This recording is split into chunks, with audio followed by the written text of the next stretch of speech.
Kwa wilaya ya Kilwa, yale maazimio ambayo yalikuwa yameazimiwa, yametangazwa na sisi kama nchi tumeaffiliate katika nchi yetu, mengi yalitengenezwa sheria mbalimbali za kuhakikisha kwamba tunalinda haki za wanawake, hasa watoto wa kike.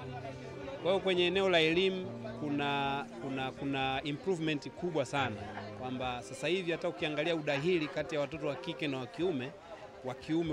wa kike wamekuwa ni wengi zaidi kuliko watoto wa kiume, kwa maana wa kike wamekuwa wengi kuliko watoto wa kiume.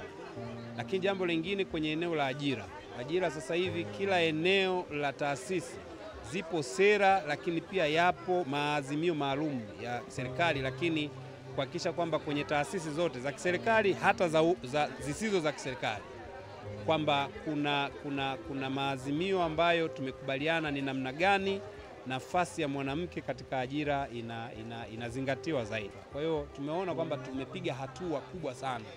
Tuna wabunge sio tu wa viti maalum Tanzania, tuna wabunge wa majimbo ambao wameaminiwa na wananchi kwa kuchaguliwa kwa kura ni wanawake.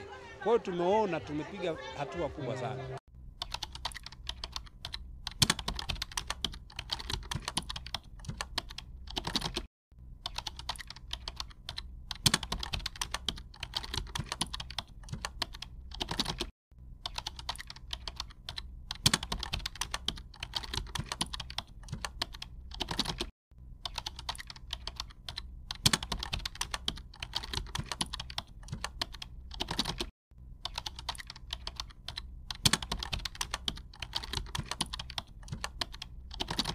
Kwenye nchi yoyote ambayo ina makabila tofauti, kwa maana sisi tuna makabila zaidi ya 120 na kila kabila ina mila.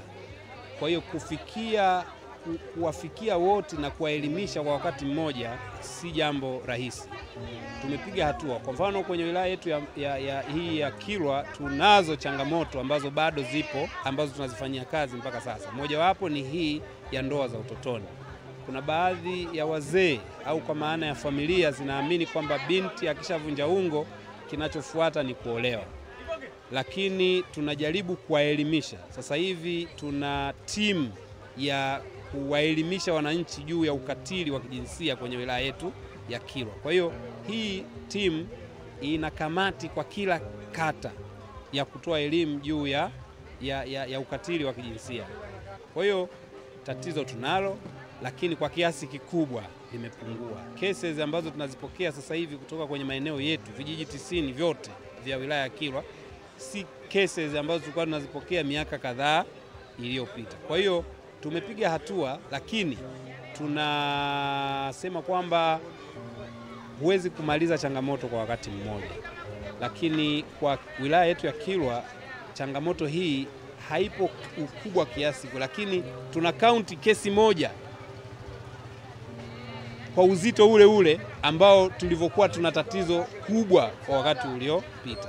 Kwa hiyo tukipata taarifa kama nilivyotoa kwenye tangazo langu leo, tukasikia mzazi amemwozesha binti mdogo ambaye anatakiwa aende shule, cha kwanza tunakamata aliyeoa, lakini cha pili tunakamata familia iliyoruhusu mtoto aolewe, na kwa sababu haya mambo hatufanyi kwa utashi wetu, yapo kwa mujibu wa sheria. Sababu ipo sheria ya kumlinda mtoto asiolewe chini ya umri mdogo. Ipo sheria ya haki ya mtoto ya kupata elimu. Kwa hiyo tunatumia sheria hizo kuhakikisha kwamba tunadhibiti wale wote ambao wanafanya hivyo. Lakini kwenye wilaya yangu tumeenda mbali zaidi. Hatusubiri mpaka mtoto aolewe ndio tumtafute. Tumetengeneza mfumo wa kupata taarifa kabla ya watoto kuweza kuolewa. Kama mwezi mmoja uliopita kulikuwa kuna binti mmoja, mzee wake alikuwa anafanya matayarisho ya mtoto yule kumuozesha, lakini tulipata taarifa tukaharibu ndoa ile, na yule mzee tayari ana kesi iko mahakamani.